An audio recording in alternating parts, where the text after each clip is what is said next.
Hi Chevra, welcome back to the short Vort. It's Parshas Lech Lecha, and it begins with the famous call of God to Abraham, to Avraham and Sarah. Lech Lecha me'artzecha me'moladetcha me'beis avicha.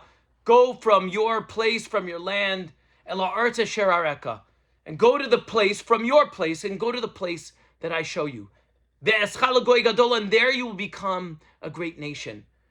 And I never thought about this, but Rav Kook wonders, why doesn't God, in this initial encounter with Abraham, with Avraham, from the first time we ever see it or hear it, why doesn't he talk about his religious development, his faith? It goes straight to the land. Why?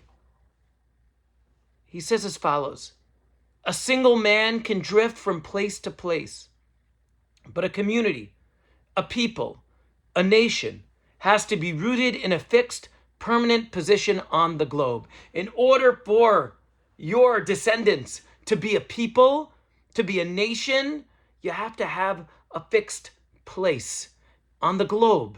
There has to be an Eretz Yisrael, a land of Israel. That's the land of Am Yisrael, of the nation of Israel. You can't just be wandering. And we know what it's like to wander and to have wandered for thousands of years around the globe, always hoping and yearning to that one central, that little sliver of land right in the middle of the world, and that's the land of Israel. And that is what roots us. It's the reason why we as Jews, we need communities wherever we go. We could go wherever we are in the world.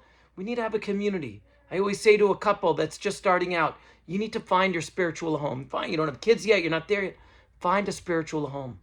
Go explore, find the right shul, the right community for you. It's the beauty and the vibrancy of our community. So we get it. We understand that. But we understand that this is our spiritual home here in Scarsdale, New York, in America. But our spiritual home, our real eternal spiritual home, is the land of Israel.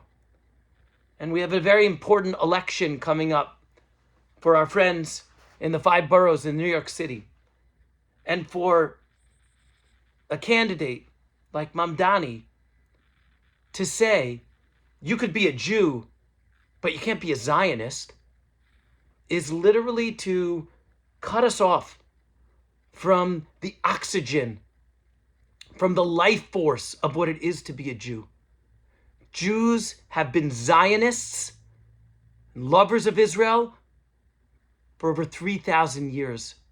It started with Abraham and Sarah and continues to this very day. And whatever happens on that election day, and we should do all we can to ensure that that eventuality doesn't happen. We're not going away. We're not going to cut ourselves off from our oxygen, from our lifeblood. And that is Eretz Yisrael, Eretz Zion, the land of Zion, the Yerushalayim. Shabbat Shalom, everyone.